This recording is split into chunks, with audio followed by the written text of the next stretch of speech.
हाँ जी, बहुत-बहुत स्वागत है ਤੁਹਾਡੇ ਆਪਣੇ ਦੁਆਬ ਅਕੈਡਮੀ ਦੇ YouTube ਚੈਨਲ ਤੇ। ਤਾਂ ਆਪਣੀ MCQ ਸੀਰੀਜ਼ ਦੀ ਅੱਜ ਕਲਾਸ ਨੰਬਰ 11th ਹੈ। ਤਾਂ ਇਸ ਕਲਾਸ ਵਿੱਚ ਆਪਾਂ ਇੱਕ ਨਵਾਂ ਚੈਪਟਰ ਸਟਾਰਟ ਕਰਨ ਜਾ ਰਹੇ ਹਾਂ ਜੋ ਕਿ ਹੈ ਮੈਜ਼ਰਿੰਗ ਇੰਸਟਰੂਮੈਂਟਸ। ਤਾਂ ਸਟਾਰਟ ਆਪਾਂ ਕਰਦੇ ਹਾਂ ਫਸਟ ਕੁਐਸਚਨ ਤੋਂ। ਕੁਐਸਚਨ ਹੈ ਆਪਣਾ, ਮੂਵਿੰਗ ਆਇਰਨ ਦੀ ਐਕੂਰੇਸੀ ਡੈਸ਼ ਹੁੰਦੀ ਹੈ ਮੂਵਿੰਗ ਆਇਰਨ ਤੋਂ। ਤਾਂ ਮੂਵਿੰਗ ਕੋਇਲ ਦੀ ਜੋ ਐਕੂਰੇਸੀ ਹੈ ਉਹ ਡੈਸ਼ ਹੁੰਦੀ ਹੈ ਮੂਵਿੰਗ ਆਇਰਨ ਤੋਂ। ਆਪਸ਼ਨ ਹੈ ਆਪਣੇ ਕੋਲ ਹਾਈ, लो, ਇਕੁਅਲ ਜਾਂ ਫਿਰ ਵੈਰੀ लो। ਤਾਂ ਦੇਖੋ ਇੱਥੇ ਉਹਨਾਂ ਨੇ ਪੁੱਛਿਆ ਕਿ ਜੋ ਆਪਣੀ ਮੂਵਿੰਗ ਕੋਇਲ ਹੈ ਉਸ ਦੀ ਐਕੂਰੇਸੀ ਡੈਸ਼ ਹੋਏਗੀ ਮੂਵਿੰਗ ਆਇਰਨ ਤੋਂ। ਤਾਂ ਮੂਵਿੰਗ ਕੋਇਲ ਇੰਸਟਰੂਮੈਂਟ ਕਿਹੜੇ ਹੁੰਦੇ ਆ? ਦੇਖੋ ਮੂਵਿੰਗ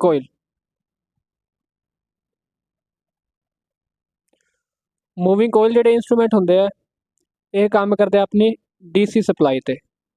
ਠੀਕ ਹੈ, ਇਹ ਸਪੈਸ਼ਲੀ ਆਪਣੇ ਕੰਮ ਕਰਦੇ ਆ DC ਸਪਲਾਈ ਤੇ। DC ਸਪਲਾਈ ਵਿੱਚ ਵੋਲਟਮੀਟਰ ਹੋ ਗਿਆ ਤੇ ਐਜ਼ ਅ ਐਮੀਟਰ ਕੰਮ ਕਰਦੇ ਆ, ਜਾਂ ਐਮੀਟਰ ਆਪਾਂ ਇਹਨਾਂ ਨੂੰ ਯੂਜ਼ ਕਰ ਸਕਦੇ ਆ। ਦੂਸਰੇ ਪਾਸੇ ਆ ਗਿਆ ਆਪਣੇ ਕੋਲ ਮੂਵਿੰਗ ਆਇਰਨ। ਮੂਵਿੰਗ ਆਇਰਨ ਜਿਹੜੇ ਇੰਸਟਰੂਮੈਂਟ ਹੈ ਇਹ ਕੰਮ ਕਰਦੇ ਆ AC ਤੇ ਨਾਲ DC ਤੇ। ਠੀਕ ਹੈ, ਦੋਨਾਂ ਸਪਲਾਈ ਤੇ ਕੰਮ ਕਰਦੇ ਆ ਮੂਵਿੰਗ ਆਇਰਨ ਇੰਸਟਰੂਮੈਂਟ। ਤਾਂ ਇਹਨਾਂ ਦਾ ਯੂਜ਼ ਵੀ ਆਪਾਂ ਕਰਦੇ ਆ ਵੋਲਟਮੀਟਰ ਵਜੋਂ ਤੇ ਐਮੀਟਰ ਵਜੋਂ। ਤਾਂ ਇੱਥੇ ਇਹਨਾਂ ਦੋਨਾਂ ਵਿੱਚ ਦੇਖੋ ਜਿਹੜੇ ਮੂਵਿੰਗ ਕੋਇਲ ਇੰਸਟਰੂਮੈਂਟ ਨੇ ਇਹ ਬੇਸਿਕਲੀ PMMC ਦੀ ਕੈਟਾਗਰੀ ਵਿੱਚ ਆਉਂਦੇ ਆ, ਪਰਮਾਨੈਂਟ ਮੈਗਨੇਟ ਮੂਵਿੰਗ ਕੋਇਲ। ਠੀਕ ਹੈ, ਇਹਨਾਂ ਵਿੱਚ ਆਉਂਦੇ ਆ। ਜਿਹੜੇ ਮੂਵਿੰਗ ਆਇਰਨ ਇੰਸਟਰੂਮੈਂਟ ਨੇ ਤੇ ਜਿਹੜੇ ਮੂਵਿੰਗ ਕੋਇਲ ਇੰਸਟਰੂਮੈਂਟ ਨੇ ਇਹਨਾਂ ਵਿੱਚੋਂ ਕਿਸ ਦੀ ਐਕੂਰੇਸੀ ਜ਼ਿਆਦਾ ਹੁੰਦੀ ਹੈ? ਤਾਂ ਉਹ ਹੈ ਆਪਣੇ ਮੂਵਿੰਗ ਕੋਇਲ। ਠੀਕ ਹੈ, ਮੂਵਿੰਗ ਕੋਇਲ ਦੀ ਐਕੂਰੇਸੀ ਹਾਈ ਹੋਏਗੀ ਮੂਵਿੰਗ ਆਇਰਨ ਤੋਂ। ਕਿਉਂ? ਜਿਹੜੇ ਆਪਣੇ ਮੂਵਿੰਗ ਕੋਇਲ ਇੰਸਟਰੂਮੈਂਟ ਨੇ ਪਹਿਲੀ ਗੱਲ ਤੇ DC ਸਪਲਾਈ ਤੇ ਕੰਮ ਕਰਦੇ ਆ। ਦੂਸਰਾ, ਇਹਨਾਂ ਦਾ ਜੋ ਟੋਰਕ ਟੂ ਵੇਟ ਰੇਸ਼ੋ ਹੁੰਦਾ ਹੈ, ਟੋਰਕ ਟੂ ਵੇਟ ਰੇਸ਼ੋ ਉਹ ਵੀ ਹਾਈ ਹੁੰਦਾ ਹੈ। ਤਾਂ ਟੋਰਕ ਟੂ ਵੇਟ ਰੇਸ਼ੋ ਹਾਈ ਹੋਣ ਕਰਕੇ ਇਹਨਾਂ ਦੀ ਜੋ ਐਕੂਰੇਸੀ ਹੈ ਉਹ ਵੀ ਹਾਈ ਹੁੰਦੀ ਹੈ। ਠੀਕ ਹੈ, ਇਹਨਾਂ ਦੀ ਐਕੂਰੇਸੀ ਵੀ ਹਾਈ ਹੋਏਗੀ। ਤਾਂ ਦੂਸਰੀ ਗੱਲ, ਜਿਹੜੇ ਮੂਵਿੰਗ ਕੋਇਲ ਇੰਸਟਰੂਮੈਂਟ ਹੁੰਦੇ ਆ ਇਹਨਾਂ ਦਾ ਸਕੇਲ ਯੂਨੀਫਾਰਮ ਹੁੰਦਾ, ਯੂਨੀਫਾਰਮ ਸਕੇਲ ਹੁੰਦਾ। ਤੇ ਮੂਵਿੰਗ ਆਇਰਨ ਇੰਸਟਰੂਮੈਂਟ ਜੋ ਹੁੰਦੇ ਆ, ਮੂਵਿੰਗ ਆਇਰਨ ਇੰਸਟਰੂਮੈਂਟ ਇਹਨਾਂ ਦਾ ਸਕੇਲ ਨੋਨ ਯੂਨੀਫਾਰਮ ਹੁੰਦਾ। ਤਾਂ ਇਹ ਗੱਲਾਂ ਤੁਸੀਂ ਯਾਦ ਰੱਖੀਆਂ ਨੇ ਮੂਵਿੰਗ ਕੋਇਲ ਤੇ ਮੂਵਿੰਗ ਆਇਰਨ ਵਾਸਤੇ। ਠੀਕ ਹੈ, ਮੂਵਿੰਗ ਕੋਇਲ ਦੀ ਐਕੂਰੇਸੀ ਜ਼ਿਆਦਾ ਹੋਏਗੀ ਮੂਵਿੰਗ ਆਇਰਨ ਤੋਂ, ਤੇ ਮੂਵਿੰਗ ਕੋਇਲ ਹੈ ਜੋ ਉਹ ਸਪੈਸ਼ਲੀ ਕੰਮ ਕਰਦੀ ਹੈ DC ਸਪਲਾਈ ਤੇ। ਠੀਕ ਹੈ, DC ਵੋਲਟਮੀਟਰ ਤੇ DC ਐਮੀਟਰ। ਨੈਕਸਟ ਕੁਐਸਚਨ ਹੈ ਆਪਣਾ, ਮੂਵਿੰਗ ਆਇਰਨ ਇੰਸਟਰੂਮੈਂਟ ਦੀ ਰੇਂਜ ਵਧਾਉਣ ਲਈ ਡੈਸ਼ ਵਰਤਿਆ ਜਾਂਦਾ ਹੈ। ਮੂਵਿੰਗ ਆਇਰਨ ਐਮੀਟਰ, ਸਪੈਸ਼ਲੀ ਐਮੀਟਰ ਦੀ ਗੱਲ ਕੀਤੀ ਗਈ ਇੱਥੇ। ਤਾਂ ਐਮੀਟਰ ਦੀ ਰੇਂਜ ਵਧਾਉਣ ਲਈ ਕੀ ਵਰਤਿਆ ਜਾਂਦਾ ਹੈ? ਆਪਸ਼ਨ ਨੇ ਆਪਣੇ ਕੋਲ ਸ਼ੰਟ, ਮਲਟੀਪਲਾਇਰ, ਕੈਪੈਸੀਟਰ ਜਾਂ ਫਿਰ ਇੰਡਕਟਰ। ਤਾਂ ਇੱਥੇ ਗੱਲ ਕੀਤੀ ਗਈ ਹੈ ਐਮੀਟਰ ਦੀ। ਤਾਂ ਐਮੀਟਰ ਬੇਸਿਕਲੀ ਆਪਣਾ ਕੀ ਮੈਜ਼ਰ ਕਰਦਾ ਹੈ? ਕਰੰਟ ਮੈਜ਼ਰ ਕਰਦਾ ਹੈ। ਠੀਕ ਹੈ, ਕਰੰਟ ਮੈਜ਼ਰ ਕਰਨ ਦੇ ਨਾਲ ਇਹ ਸਰਕਟ ਵਿੱਚ ਕਿੱਥੇ ਲੱਗਦਾ? ਸੀਰੀਜ਼ ਵਿੱਚ ਲੱਗਦਾ, ਸਰਕਟ ਦੇ ਸੀਰੀਜ਼ ਵਿੱਚ ਲੱਗਦਾ। ਠੀਕ ਹੈ, ਤਾਂ ਜਦੋਂ ਆਪਾਂ ਐਮੀਟਰ ਦੀ ਰੇਂਜ ਵਧਾਉਣੀ ਹੋਏ, ਦੇਖੋ ਇਹ ਆਪਣੇ ਕੋਲ ਇੱਥੇ ਮੀਟਰ ਹੈ ਕੋਈ। ਠੀਕ ਹੈ, ਇਹ ਆਪਣਾ ਮੀਟਰ ਹੈ ਐਮੀਟਰ। ਤਾਂ ਐਮੀਟਰ ਨੂੰ ਆਪਾਂ ਕਿਸੇ ਵੀ ਰਜਿਸਟਰ ਨਾਲ ਲਗਾ ਕੇ ਰੱਖਿਆ, ਮੰਨ ਕੇ ਚਲੋ ਇੱਥੇ ਆਪਾਂ ਇੱਕ ਰਜਿਸਟਰ ਵਿੱਚ ਕਰੰਟ ਚੈੱਕ ਕਰ ਰਹੇ ਹਾਂ। ਇਹ ਆਪਣਾ ਰਜਿਸਟਰ ਹੈ R। ਠੀਕ ਹੈ, ਤਾਂ ਇੱਥੇ ਆਪਾਂ ਕਰੰਟ ਚੈੱਕ ਕਰ ਰਹੇ ਹਾਂ ਆਪਣਾ, ਇਹ ਆਪਣਾ ਮੀਟਰ ਹੈ। ਤਾਂ ਮੀਟਰ ਦੀ ਰੇਂਜ ਵਧਾਉਣ ਦਾ ਮਤਲਬ ਕਿ ਦੇਖੋ ਮੰਨ ਕੇ ਚਲੋ ਆਪਣੇ ਕੋਲ ਮੀਟਰ ਦੀ ਜੋ ਰੇਂਜ ਹੈ, ਮੀਟਰ ਦੀ ਰੇਂਜ ਯਾਨੀ ਕਿ ਮੀਟਰ ਕਿੰਨੀ ਸਪਲਾਈ ਤੱਕ ਮਾਪ ਸਕਦਾ ਹੈ, ਉਹ 5 ਐਂਪੀਅਰ ਹੈ। ਠੀਕ ਹੈ, ਤੇ ਜੋ ਆਪਣੀ ਸਪਲਾਈ ਹੈ, ਸਪਲਾਈ ਦੀ ਜੋ ਰੇਂਜ ਹੈ ਉਹ 100 ਐਂਪੀਅਰ ਹੈ। ਠੀਕ ਹੈ, 100 ਐਂਪੀਅਰ ਜਾਂ ਇਹਨੂੰ 20 ਐਂਪੀਅਰ ਕਰ ਲਓ। ਜੋ ਆਪਣੀ ਸਪਲਾਈ ਦੀ ਰੇਂਜ ਹੈ ਉਹ 20 ਐਂਪੀਅਰ ਹੈ।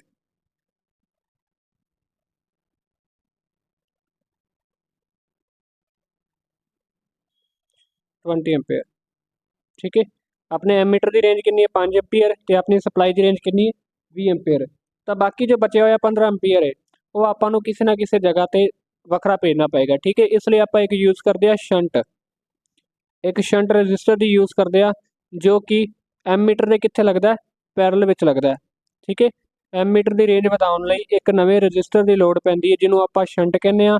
ਤਾਂ ਇਹ ਐਮੀਟਰ ਦੇ ਕਿੱਥੇ ਲੱਗਦਾ, ਪੈਰਲਲ ਵਿੱਚ ਲੱਗਦਾ, ਪੈਰਲਲ ਵਿੱਚ। ਦੂਸਰਾ ਜਿਹੜਾ ਰਜਿਸਟਰ ਲੱਗਦਾ ਹੈ ਇਹਦੀ ਰਜਿਸਟੈਂਸ ਕਿਸ ਤਰ੍ਹਾਂ ਦੀ ਹੋਣੀ ਚਾਹੀਦੀ ਹੈ, ਹਾਈ ਜਾਂ ਫਿਰ ਲੋ।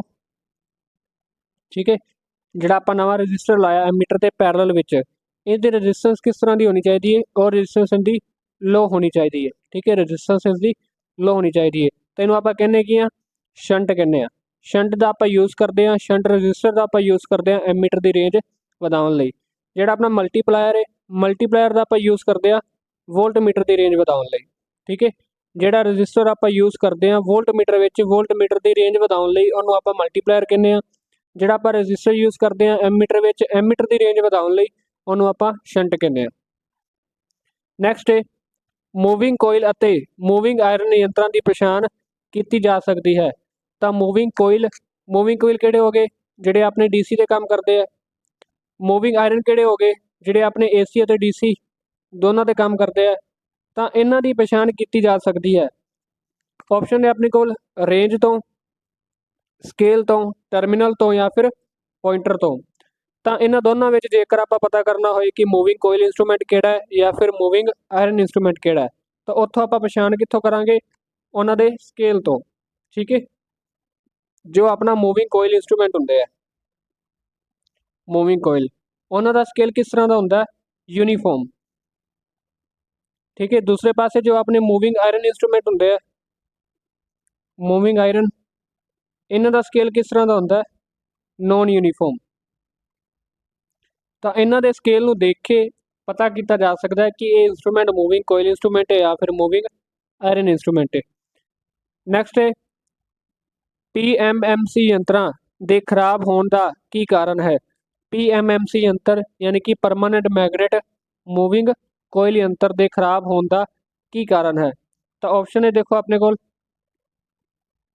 ਮੂਵਿੰਗ ਕੋਇਲ ਦੇ ਪ੍ਰਤੀਰੋਧ ਕਾਰਨ, ਸਪਰਿੰਗ ਦੀ ਕੁਆਇਲ ਕਾਰਨ, ਸਪਰਿੰਗ ਦੀ ਉਮਰ ਕਾਰਨ ਜਾਂ ਫਿਰ ਚੁੰਬਕ ਦੀ ਉਮਰ ਕਾਰਨ। ਤਾਂ ਇਹਨਾਂ ਵਿੱਚੋਂ ਕੀ ਉਹ ਕਾਰਨ ਹੋ ਸਕਦਾ ਜਿਸ ਕਰਕੇ ਆਪਣਾ PMMC ਯੰਤਰ ਖਰਾਬ ਹੁੰਦਾ ਹੈ। ਤਾਂ ਇਹਦਾ ਰਾਈਟ ਆਨਸਰ ਹੋਏਗਾ ਚੁੰਬਕ ਦੀ ਉਮਰ ਕਾਰਨ, ਆਪਸ਼ਨ ਨੰਬਰ ਡੀ। ਦੇਖੋ ਇੱਥੇ ਇਹਨਾਂ ਨੇ ਕੀ ਪੁੱਛਿਆ ਕਿ PMMC ਯੰਤਰ, PMMC ਦੀ ਫੁੱਲ ਫਾਰਮ ਕੀ ਹੁੰਦੀ ਹੈ, ਪਰਮਾਨੈਂਟ ਮੈਗਨੇਟ ਮੂਵਿੰਗ ਕੋਇਲ। ਠੀਕ ਹੈ, ਤਾਂ ਜੇਕਰ ਆਪਾਂ ਇਹਨਾਂ ਦੀ ਡਾਇਗਰਾਮ ਦੇਖੀਏ ਤਾਂ ਉਹਦੇ ਵਿੱਚ ਕੀ ਹੁੰਦਾ, ਦੇਖੋ ਆਪਣੇ ਕੋਲ ਦੋ ਮੈਗਨੇਟ ਹੁੰਦੇ ਆ, ਪਰਮਾਨੈਂਟ ਮੈਗਨੇਟ। ਠੀਕ ਹੈ, ਨਾਰਥ ਤੇ ਸਾਊਥ ਦੋ ਮੈਗਨੇਟ ਹੁੰਦੇ ਆਪਣੇ ਕੋਲ। ਤਾਂ ਇਹਨਾਂ ਮੈਗਨੇਟ ਦੇ ਵਿੱਚ ਇੱਕ ਮੈਗਨੇਟ ਹੁੰਦਾ ਆਪਣੇ ਕੋਲ, ਆ ਪੂਰਾ ਇੱਕ ਪਰਮਾਨੈਂਟ ਮੈਗਨੇਟ ਹੈ। ਤਾਂ ਇਸ ਮੈਗਨੇਟ ਦੇ ਵਿੱਚ ਆਪਣੇ ਕੋਲ ਇੱਕ ਐਲੂਮੀਨੀਅਮ ਦੀ ਡਿਸਕ ਹੁੰਦੀ ਹੈ। ਠੀਕ ਹੈ,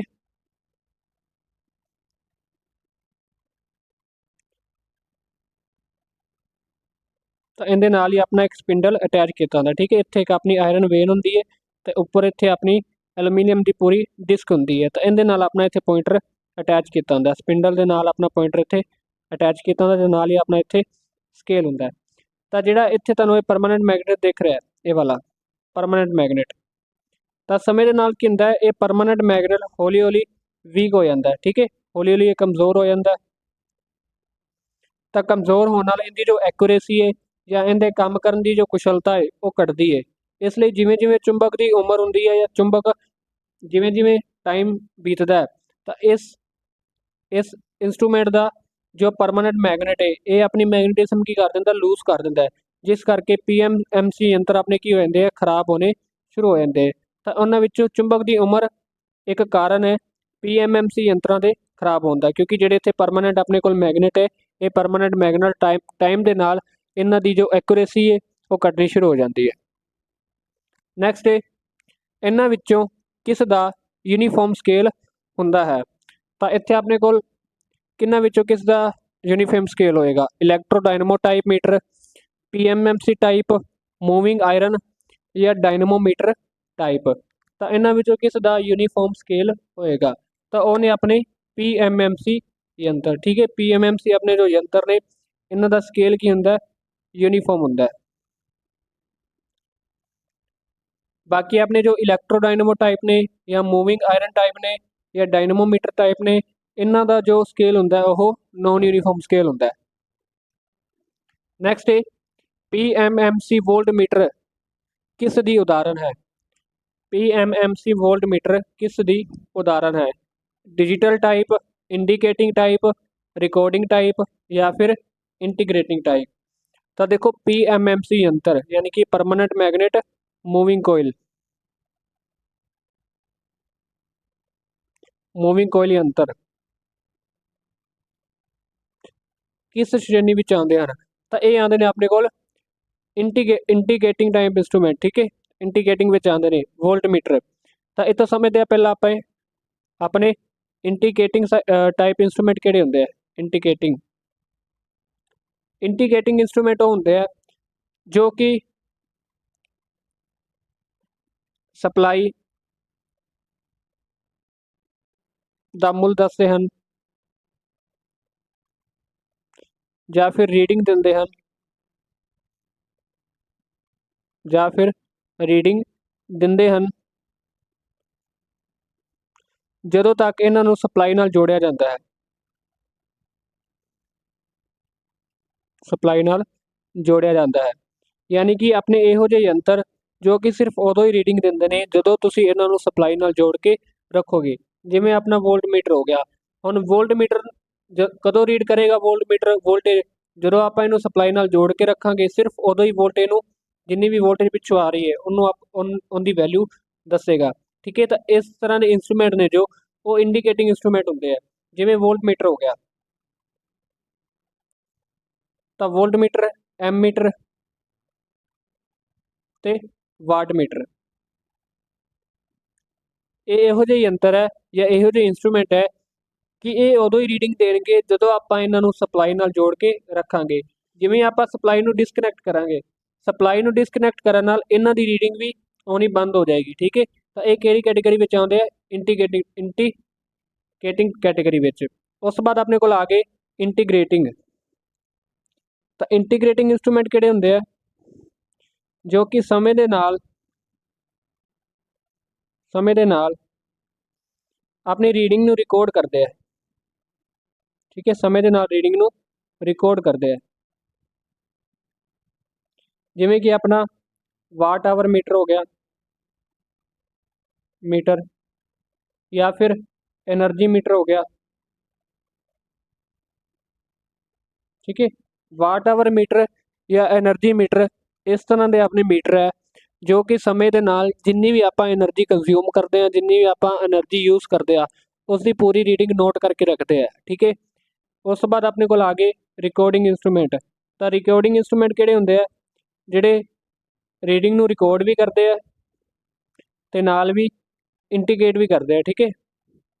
इंडिकेट भी करते हैं यानी कि इहो जिहे अपने रिकॉर्डर या इहो जिहे अपने इंस्ट्रूमेंट जो रीडिंग नूं रिकॉर्ड करके भी रखते हैं ਤੇ ਨਾਲ ਉਹਨਾਂ ਨੂੰ ਇੰਡੀਕੇਟ ਵੀ ਕਰਦੇ ਆ ਕਿ ਕਿੰਨੀ, ਜਦੋਂ ਮਰਜ਼ੀ ਤੁਸੀਂ ਇਹਨਾਂ 'ਚ ਰੀਡਿੰਗ ਚੈੱਕ ਕਰ ਸਕਦੇ ਹੋ।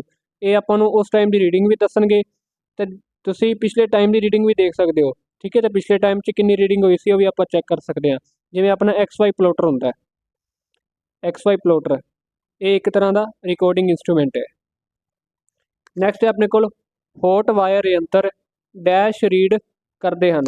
ਤਾਂ ਜੋ ਆਪਣੇ ਹੌਟ ਵਾਇਰ ਇੰਸਟਰੂਮੈਂਟ ਹੁੰਦੇ ਆ, ਹੌਟ ਵਾਇਰ ਇੰਸਟਰੂਮੈਂਟ जिंदे विच आपां एक तार तो करंट फ्लो करवा के रीडिंग लेंदे आ, ठीक है। तार विचों करंट फ्लो करता है तो करंट फ्लो करने नाल तार अपनी मैल्ट होंदी है, मैल्ट होने नाल, ठीक है। जिवें मैल्ट होंदी तार इन्हां नाल एक स्पिंडल अटैच हुंदा है, वो स्पिंडल घुमदा है ते नाल स्पिंडल दे एक पॉइंटर लग्या हुंदा है, ठीक है। जिवें तार मैल्ट हुंदी है तो ये वाला जो रोलर है, रोलर घुमदा है तो पॉइंटर अपना मूव करता है। तो एक ही वैल्यू यूज़ करते हैं, RMS वैल्यू यूज़ करते हैं, ठीक है। ये किहड़ी वैल्यू मापते हैं, RMS वैल्यू। नैक्सट है AC करंट मापिया जाता है। तो इन्हां इंस्ट्रूमेंट विचों किहदे विच AC करंट मापिया जाता है। ऑप्शन है अपने कोल induction ammeter, electrostatic ammeter, moving iron voltmeter या फिर PMMC एमीटर।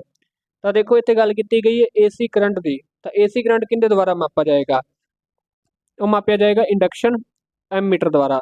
ਇੰਡਕਸ਼ਨ ਐਮੀਟਰ ਇੱਕ ਅਜਿਹਾ ਯੰਤਰ ਹੈ ਜਿਸ ਤੋਂ ਆਪਾਂ ਏਸੀ ਕਰੰਟ ਮਾਪ ਸਕਦੇ ਹਾਂ। ਬਾਕੀ ਜਿਹੜਾ ਇੱਥੇ ਇਲੈਕਟ੍ਰੋਸਟੈਟਿਕ ਐਮੀਟਰ ਹੈ, ਇਲੈਕਟ੍ਰੋਸਟੈਟਿਕ ਐਮੀਟਰ ਨਹੀਂ ਹੁੰਦਾ, ਇਲੈਕਟ੍ਰੋਸਟੈਟਿਕ ਵੋਲਟਮੀਟਰ ਹੁੰਦਾ ਹੈ। ਠੀਕ ਹੈ, ਇਲੈਕਟ੍ਰੋਸਟੈਟਿਕ ਇੱਕ ਵੋਲਟਮੀਟਰ ਤੇ ਵਜੋਂ ਕੰਮ ਕਰਦਾ ਹੈ। ਉਸ ਤੋਂ ਬਾਅਦ PMMC ਜਿਹੜੇ ਐਮੀਟਰ ਹੁੰਦੇ ਆ, PMMC ਐਮੀਟਰ ਇਹ ਕਿਹੜੀ ਸਪਲਾਈ ਨੂੰ ਮਾਪਦੇ ਆ? DC ਸਪਲਾਈ ਨੂੰ, DC ਸਪਲਾਈ ਨੂੰ ਜਾਂ ਫਿਰ DC ਕਰੰਟ ਨੂੰ ਮਾਪਣਗੇ। ਠੀਕ ਹੈ, PMMC ਯੰਤਰ ਹੈ ਨਾ, ਪਰਮਾਨੈਂਟ ਮੈਗਨੇਟ ਮੂਵਿੰਗ ਕੋਇਲ, ਤਾਂ ਇਹ DC ਕਰੰਟ ਨੂੰ ਮਾਪਣਗੇ। ਇੱਥੇ ਗੱਲ ਕੀਤੀ ਗਈ ਸੀ AC ਕਰੰਟ ਨੂੰ ਮਾਪਣ ਲਈ, ਤਾਂ AC ਕਰੰਟ ਨੂੰ ਮਾਪਣ ਲਈ ਆਪਾਂ ਯੂਜ਼ ਕਰਦੇ ਹਾਂ ਇੰਡਕਸ਼ਨ ਐਮੀਟਰ। ਜਿੱਥੇ ਜਿੱਥੇ ਤੁਹਾਨੂੰ ਇੰਡਕਸ਼ਨ ਵਰਡ ਆ ਜਾਏ, ਇਹਦਾ ਮਤਲਬ ਉਹ AC ਸਪਲਾਈ ਲਈ ਹੀ ਬਣਿਆ ਹੈ। ਠੀਕ ਹੈ, ਜਿੱਥੇ ਇੰਡਕਸ਼ਨ ਵਰਡ ਆ ਜਾਏ ਤਾਂ ਉਹ AC ਸਪਲਾਈ ਲਈ ਬਣਿਆ ਹੈ। ਨੈਕਸਟ ਆਪਣਾ ਡੋਮੈਸਟਿਕ ਐਨਰਜੀ ਮੀਟਰ ਕਿਸ ਸ਼੍ਰੇਣੀ ਵਿੱਚ ਆਉਂਦੇ ਹਨ? ਤਾਂ ਡੋਮੈਸਟਿਕ ਐਨਰਜੀ ਮੀਟਰ ਦੀ ਸ਼੍ਰੇਣੀ ਦੱਸਣੀ ਹੈ। ਇੰਡੀਕੇਟਿੰਗ moving aluminium type, recording type ਜਾਂ ਫਿਰ ਇੰਟੀਗ੍ਰੇਟਿੰਗ ਟਾਈਪ। ਤਾਂ ਪਿੱਛੇ ਆਪਾਂ ਕੁਐਸਚਨ ਵਿੱਚ ਕਰ ਚੁੱਕੇ ਹਾਂ ਕਿ ਜੋ ਆਪਣਾ ਐਨਰਜੀ ਮੀਟਰ ਹੈ ਕਿਹੜੀ ਸ਼੍ਰੇਣੀ ਵਿੱਚ ਆਉਂਦਾ ਹੈ? ਇੰਟੀਗ੍ਰੇਟਿੰਗ ਟਾਈਪ। ਠੀਕ ਹੈ, ਤਾਂ ਐਨਰਜੀ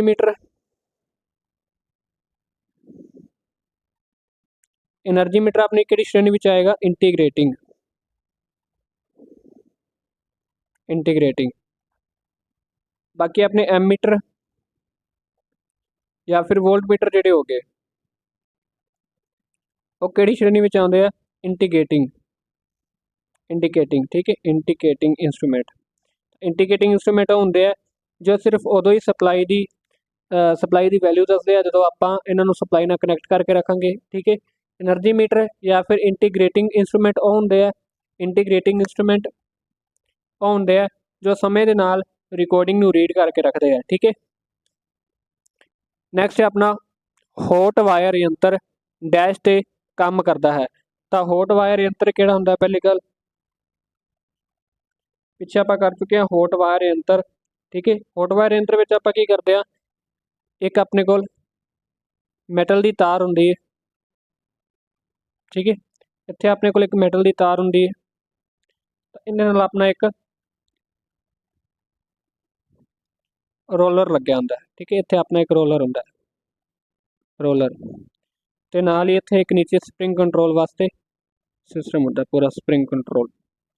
ਤੇ ਇਹਦੇ ਉੱਪਰ ਰੋਲਰ ਦੇ ਨਾਲ ਹੀ ਇੱਥੇ ਆਪਣਾ ਇੱਕ ਪੁਆਇੰਟਰ ਅਟੈਚ ਕੀਤਾ ਹੁੰਦਾ। ਠੀਕ ਹੈ, ਇੱਥੇ ਆਪਣਾ ਪੁਆਇੰਟਰ ਹੁੰਦਾ ਤੇ ਨਾਲ ਇੱਥੇ ਆਪਣਾ ਇੱਕ ਸਕੇਲ ਹੁੰਦਾ। ਤੇ ਕੰਮ ਕਿਵੇਂ ਕਰਦਾ ਦੇਖੋ, ਇੱਕ ਪਹਿਲੀ ਗੱਲ ਤਾਂ ਐਮੀਟਰ ਵਜੋਂ ਕੰਮ ਕਰੇਗਾ। ਐਮੀਟਰ ਜਿਵੇਂ ਇਸ ਤਾਰ ਵਿੱਚ ਕਰੰਟ ਫਲੋ ਕਰੇਗਾ। ਠੀਕ ਹੈ, ਕਰੰਟ ਫਲੋ ਹੋਣ ਨਾਲ ਕੀ ਹੋਏਗਾ? ਇੱਥੇ I²R ਲੋਸ ਹੋਏਗਾ। ਠੀਕ ਹੈ, I²R ਲੋਸ ਹੋਣ ਦਾ ਮਤਲਬ ਇੱਥੇ ਹੀਟ ਪੈਦਾ ਹੋਏਗੀ ਆਪਣੀ, ਤਾਂ ਜਿਵੇਂ ਤਾਰ ਵਿੱਚ ਹੀਟ ਪੈਦਾ ਹੋਏਗੀ ਤਾਰ ਆਪਣੀ ਕੀ ਕਰੇਗੀ? ਮੈਲਟ ਕਰੇਗੀ। ਠੀਕ ਹੈ, ਇੱਥੋਂ ਆਪਣੀ ਤਾਰ ਕੀ ਕਰੇਗੀ? ਮੈਲਟ ਕਰੇਗੀ। ਤਾਂ ਤਾਰ ਦੇ ਮੈਲਟ ਹੋਣ ਨਾਲ ਕੀ ਹੋਏਗਾ? ਇਹ ਜਿਹੜਾ ਥ੍ਰੈਡ ਹੈ ਜਾਂ ਇਹ ਧਾਗਾ ਹੈ ਇਹ ਨੀਚੇ ਜਾਏਗਾ। ਠੀਕ ਹੈ, ਨੀਚੇ ਜਾਣ ਨਾਲ ਇਹ ਆਪਣਾ ਜੋ ਰੋਲਰ ਹੈ ਰੋਲਰ ਘੁੰਮੇਗਾ। ਠੀਕ ਹੈ, ਇਹ ਤਾਰ ਦੇ ਨੀਚੇ ਜਾਣ ਨਾਲ ਇਹ ਆਪਣਾ ਰੋਲਰ ਘੁੰਮੇਗਾ। ਰੋਲਰ ਦੇ ਘੁੰਮਣ ਨਾਲ ਜੋ ਆਪਣਾ ਪੁਆਇੰਟਰ ਮੂਵ ਕਰੇਗਾ। ਠੀਕ ਹੈ, ਜਿੰਨਾ ਜ਼ਿਆਦਾ ਸਪਰਿੰਗ ਨੀਚੇ ਜਾਏਗਾ ਓਨਾ ਜ਼ਿਆਦਾ ਆਪਣਾ ਪੁਆਇੰਟਰ ਮੂਵ ਕਰੇਗਾ। ਠੀਕ ਹੈ, ਯਾਨੀ ਕਿ ਜਿੰਨਾ ਜ਼ਿਆਦਾ ਆਪਾਂ ਕਰੰਟ ਭੇਜਾਂਗੇ ਓਨੀ ਜ਼ਿਆਦਾ ਹੀਟ ਪੈਦਾ ਹੋਏਗੀ, ਤਾਂ ਓਨਾ ਜ਼ਿਆਦਾ ਹੀ ਆਪਣਾ ਪੁਆਇੰਟਰ ਮੂਵ ਕਰੇਗਾ। ਤਾਂ ਇਹ ਕਿਹੜਾ ਇਫੈਕਟ ਹੈ? ਇਹ ਆਪਣੇ ਕੋਲ ਥਰਮਲ ਇਫੈਕਟ ਹੈ। ਠੀਕ ਹੈ, ਥਰਮਲ ਇਫੈਕਟ ਯਾਨੀ ਕਿ ਗਰਮੀ ਦਾ ਪ੍ਰਭਾਵ। ਤਾਂ ਗਰਮੀ ਦੇ ਪ੍ਰਭਾਵ ਕਰਕੇ ਕੀ ਹੋ ਰਿਹਾ? ਆਪਣੇ ਕੋਲ ਹੌਟ ਵਾਇਰ ਯੰਤਰ ਆਪਣਾ ਕੰਮ ਕਰ ਰਿਹਾ। ਨੈਕਸਟ ਹੈ ਆਪਣਾ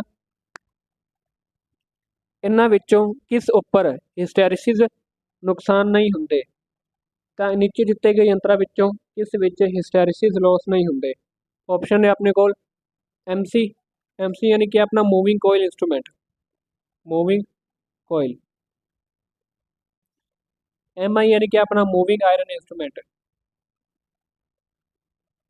इंस्ट्रूमेंट, ठीक है, या फिर दोनों या फिर इन्होंने विचों कोई नहीं। तो हिस्टैरिसिस लॉस देखो कितने नहीं होंगे, वो नहीं होंगे मूविंग कोयल विच। क्यों? क्योंकि मूविंग कोयल जो है वो कितने काम करती है? DC सप्लाई ते। तो जिथे जिथे अपने को DC सप्लाई आ गई तो DC सप्लाई के नाल इत्थे अपने हिस्टैरिसिस लॉस की हो जाएंगे? जीरो हो जाएंगे। ठीक है, हिस्टैरिसिस लॉस अपने जीरो हो जाएंगे, क्योंकि ਇਹ ਆਪਣੀ ਡੀਸੀ ਸਪਲਾਈ ਤੇ ਕੰਮ ਕਰਦੀ ਹੈ। ਮੂਵਿੰਗ ਆਇਰਨ ਆਪਣੀ ਏਸੀ ਤੇ ਵੀ ਕੰਮ ਕਰਦੀ ਹੈ ਤੇ ਡੀਸੀ ਤੇ ਵੀ ਕੰਮ ਕਰਦੀ ਹੈ। ਤਾਂ ਇਸ ਕਰਕੇ ਏਸੀ ਦੇ ਹੋਣ ਕਰਕੇ ਇੱਥੇ ਆਪਣੇ ਕੋਲ ਹਿਸਟੈਰਿਸਿਸ ਲੋਸ ਵੀ ਹੋਣਗੇ, ਹਿਸਟੈਰਿਸਿਸ ਲੋਸ ਵੀ ਹੋਣਗੇ। ਦੂਸਰੀ ਗੱਲ, ਮੂਵਿੰਗ ਕੋਇਲ ਦੀ ਗੱਲ ਕਰੀਏ ਤਾਂ ਮੂਵਿੰਗ ਕੋਇਲ ਵਿੱਚ ਬੇਸਿਕਲੀ ਆਪਣੇ ਕੋਲ ਇੱਕ ਕੋਇਲ ਹੁੰਦੀ ਹੈ, ਠੀਕ ਹੈ। ਕੋਇਲ ਨਾਲ ਆਪਣੀ ਜੋ ਡਿਫਲੈਕਟਿੰਗ ਟੋਰਕ ਹੈ ਕੋਇਲ ਨਾਲ ਪੈਦਾ ਹੁੰਦੀ ਹੈ, ਠੀਕ ਹੈ। ਇੱਥੇ ਕੋਇਲ ਨਾਲ ਆਪਣੇ ਕੋਲ ਇੱਕ ਸਪਿੰਡਲ ਅਟੈਚ ਹੁੰਦੀ ਹੈ, ਪੁਆਇੰਟਰ ਅਟੈਚ ਹੁੰਦਾ ਹੈ, ਤਾਂ ਪੁਆਇੰਟਰ ਮੂਵ ਕਰਦਾ ਹੈ। ਮੂਵਿੰਗ ਆਇਰਨ ਇੰਸਟਰੂਮੈਂਟ 'ਚ ਕੀ ਹੁੰਦਾ ਹੈ, ਆਪਣੇ ਕੋਲ ਇੱਕ ਆਇਰਨ ਦਾ ਪੀਸ ਹੁੰਦਾ ਹੈ, ਠੀਕ ਹੈ। ਆਇਰਨ ਦੇ ਪੀਸ ਨਾਲ ਹੀ ਅੱਗੋਂ ਆਪਣਾ ਸਾਰਾ ਸਿਸਟਮ ਅਟੈਚ ਹੁੰਦਾ ਹੈ, ਮੂਵਿੰਗ ਸਿਸਟਮ।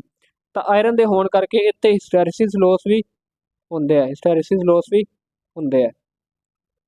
ਤਾਂ ਕਿਸ ਵਿੱਚ ਹਿਸਟੈਰਿਸਿਸ ਲੋਸ ਨਹੀਂ ਹੁੰਦੇ, ਉਹ ਹੈ ਆਪਣਾ ਮੂਵਿੰਗ ਕੋਇਲ। ਤਾਂ ਮੂਵਿੰਗ ਆਇਰਨ ਵਿੱਚ ਆਪਣੇ ਕੋਲ ਹਿਸਟੈਰਿਸਿਸ ਲੋਸ ਹੋਣਗੇ। ਨੈਕਸਟ ਹੈ ਆਪਣਾ ਇੰਡੀਕੇਟਿੰਗ ਯੰਤਰਾਂ ਲਈ ਕਿਹੜੀ ਟਾਰਕ ਜ਼ਰੂਰੀ ਹੈ।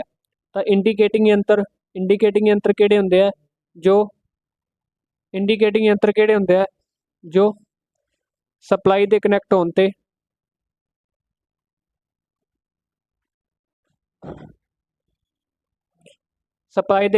ਤੇ ਰੀਡਿੰਗ ਦਿੰਦੇ ਆ, ਠੀਕ ਹੈ। ਜਿਵੇਂ ਸਪਲਾਈ ਨਾਲ ਕਨੈਕਟ ਹੁੰਦੇ ਆ ਉਦੋਂ ਹੀ ਆਪਾਂ ਨੂੰ ਰੀਡਿੰਗ ਦਿੰਦੇ ਆ। ਤੇ ਇਹਨਾਂ ਦੀ ਜਿਹੜੀ ਟੋਰਕ ਲੱਗਦੀ ਹੈ, ਡਿਫਲੈਕਟਿੰਗ ਟੋਰਕ, ਕੰਟਰੋਲਿੰਗ ਟੋਰਕ ਤੇ ਡੈਂਪਿੰਗ ਟੋਰਕ, ਤਿੰਨੋਂ ਹੀ ਮੌਜੂਦ ਹੁੰਦੀਆਂ ਨੇ, ਠੀਕ ਹੈ। ਡਿਫਲੈਕਟਿੰਗ ਟੋਰਕ ਦੇਖੋ ਕੀ ਹੁੰਦੀ ਹੈ, ਜਿਵੇਂ ਆਪਣਾ ਪੁਆਇੰਟਰ ਦਾ ਸਕੇਲ ਹੈ ਤੇ ਇੱਥੇ ਆਪਣਾ ਪੁਆਇੰਟਰ ਹੈ, ਠੀਕ ਹੈ। ਤਾਂ ਜਦੋਂ ਆਪਾਂ ਇਹਨੂੰ ਸਪਲਾਈ ਨਾਲ ਕਨੈਕਟ ਕਰਾਂਗੇ, ਦੇਖੋ ਜਿਵੇਂ ਸਪਲਾਈ ਨਾਲ ਕਨੈਕਟ ਕਰਾਂਗੇ ਤਾਂ ਮੰਨ ਕੇ ਚਲੋ ਇੱਥੇ ਆਪਣਾ ਪੁਆਇੰਟਰ ਇਸ ਪੋਜੀਸ਼ਨ ਤੇ 0 ਤੇ ਪਿਆ। ਤਾਂ ਜਿਵੇਂ ਸਪਲਾਈ ਨਾਲ ਕਨੈਕਟ ਕਰੋਗੇ ਇਹ ਪੁਆਇੰਟਰ ਕੀ ਕਰੇਗਾ, ਰੀਡਿੰਗ ਦੇਣੀ ਸ਼ੁਰੂ ਕਰੇਗਾ, ਠੀਕ ਹੈ, ਯਾਨੀ ਕਿ ਐਕਸਟ੍ਰੈਕਸ਼ਨ ਵਿੱਚ ਜਾਏਗਾ। ਤਾਂ ਜਦੋਂ ਪੁਆਇੰਟਰ ਤੇ ਜਿਹੜੀ ਟੋਰਕ ਲੱਗਦੀ ਹੈ, ਜਦੋਂ ਪੁਆਇੰਟਰ ਰੀਡਿੰਗ ਦੇਣਾ ਸ਼ੁਰੂ ਕਰਦਾ ਹੈ, ਠੀਕ ਹੈ, ਜਦੋਂ ਪੁਆਇੰਟਰ ਰੀਡਿੰਗ ਦੇਣਾ ਸ਼ੁਰੂ ਕਰਦਾ ਹੈ ਤਾਂ ਜਿਹੜੀ ਉਹਦੇ 'ਤੇ ਟੋਰਕ ਲੱਗਦੀ ਹੈ ਉਹਨੂੰ ਆਪਾਂ ਕਹਿੰਦੇ ਹਾਂ ਡਿਫਲੈਕਟਿੰਗ ਟੋਰਕ। ਉਸ ਤੋਂ ਬਾਅਦ ਦੇਖੋ ਇਹ ਪੁਆਇੰਟਰ ਨੇ ਰੀਡਿੰਗ ਦੇ ਦਿੱਤੀ, ਇੱਥੇ ਪਹੁੰਚ ਗਿਆ ਰੀਡਿੰਗ ਦੇਣ ਵੇਲੇ। ਤਾਂ ਹੁਣ ਤੁਸੀਂ ਸਪਲਾਈ ਨੂੰ ਜਦੋਂ ਡਿਸਕਨੈਕਟ ਕਰੋਗੇ, ਠੀਕ ਹੈ, ਜਦੋਂ ਸਪਲਾਈ ਨੂੰ ਡਿਸਕਨੈਕਟ ਕਰੋਗੇ ਤਾਂ ਡਿਸਕਨੈਕਟ ਕਰਨ ਨਾਲ ਕੀ ਹੋਏਗਾ, ਜਿਹੜੀ ਇਹਦੇ ਉੱਪਰ ਫੋਰਸ ਲੱਗੀ ਸੀ, ਜਿਹੜੀ ਇਹਦੇ ਉੱਪਰ ਡਿਫਲੈਕਟਿੰਗ ਟੋਰਕ ਲੱਗੀ ਸੀ, ਉਹ ਡਿਫਲੈਕਟਿੰਗ ਟੋਰਕ ਕੀ ਹੋ ਜਾਏਗੀ, 0 ਹੋ ਜਾਏਗੀ। ਤਾਂ 0 ਹੋਣ ਨਾਲ ਦੇਖੋ ਇਹ ਪੁਆਇੰਟਰ ਇੱਥੇ ਤਾਂ ਨਹੀਂ ਰਹੇਗਾ, ਪੁਆਇੰਟਰ ਵਾਪਸ ਵੀ ਆਏਗਾ। ਤਾਂ ਵਾਪਸ ਆਉਣ 'ਤੇ ਜਿਹੜੀ ਇਹਦੇ ਉੱਪਰ ਟੋਰਕ ਲੱਗੇਗੀ ਉਹਨੂੰ ਆਪਾਂ ਕੀ ਕਹਿੰਦੇ ਆ, ਕੰਟਰੋਲਿੰਗ ਟੋਰਕ,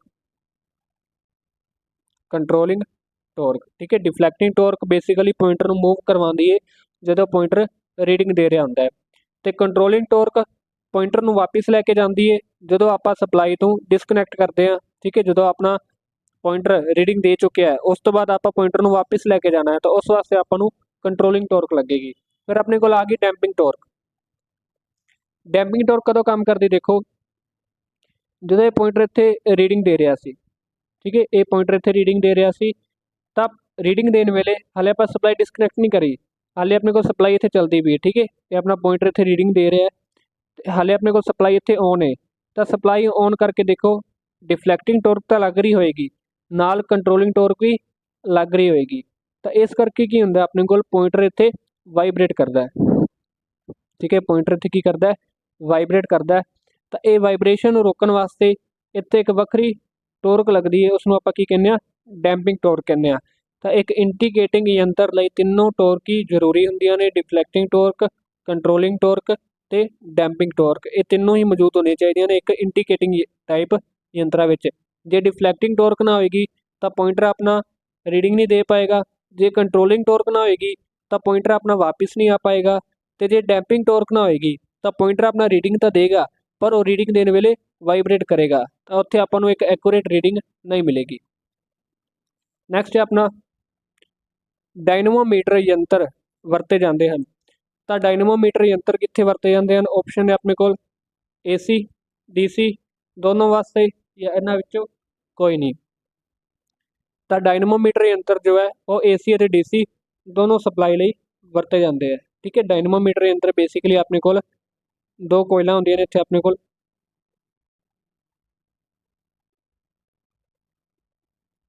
ਠੀਕ ਹੈ। ਇੱਕ ਆਪਣੀ ਹੁੰਦੀ ਫਿਕਸ ਕੋਇਲ, ਇੱਥੇ ਆਪਣੀ ਫਿਕਸ ਕੋਇਲ ਹੈ, ਇਹ ਆਪਣੀ ਫਿਕਸ ਕੋਇਲ ਦੇਖੋ, ਇਹ ਆਪਣੀ ਫਿਕਸ ਕੋਇਲ ਹੈ। ਇੱਕ ਆਪਣੇ ਕੋਲ ਹੁੰਦੀ ਹੈ ਮੂਵਿੰਗ ਕੋਇਲ, ਠੀਕ ਹੈ। ਤੇ ਮੂਵਿੰਗ ਕੋਇਲ ਨਾਲ ਆਪਣੇ ਕੋਲ ਇੱਥੇ ਇੱਕ ਪੁਆਇੰਟਰ ਅਟੈਚ ਹੁੰਦਾ ਹੈ, ਜਿਵੇਂ ਇਹ ਦੋਨੋਂ ਕੀ ਨੇ, ਇੱਥੇ ਆਪਣੇ ਕੋਲ ਇੱਕ ਫਿਕਸ ਕੋਇਲ ਨੇ, ਠੀਕ ਹੈ। ਤਾਂ ਇਹ ਆਪਣੇ ਕੋਲ ਕੀ ਹੈ, ਇੱਕ मूविंग कोयल है, ये मूविंग कोयल है ਤੇ ਇਹ ਆਪਣੇ ਕੋਲ ਫਿਕਸ ਕੋਇਲ ਹੈ। ਤਾਂ ਇੱਥੇ ਆਪਣੇ ਕੋਲ ਇੱਕ ਪੁਆਇੰਟਰ ਅਟੈਚ ਹੁੰਦਾ ਹੈ ਤੇ ਦੋਨਾਂ ਦੇ ਕਾਰਨ ਇੱਥੇ ਆਪਣੇ ਕੋਲ ਇੱਕ ਟੋਰਕ ਬਣਦੀ ਹੈ। ਠੀਕ ਹੈ, ਤਾਂ ਇਹ ਆਪਣੇ ਕੰਮ ਕਰਦੇ ਆ ਏਸੀ ਅਤੇ ਡੀਸੀ ਦੋਨਾਂ ਤੇ। 14 ਕੁਐਸਚਨ ਹੈ ਆਪਣਾ, PMMC ਯੰਤਰਾਂ ਵਿੱਚ ਡਿਫਲੈਕਟਿੰਗ ਟਾਰਕ ਸਿੱਧੇ ਅਨੁਪਾਤ ਵਿੱਚ ਹੁੰਦੀ ਹੈ।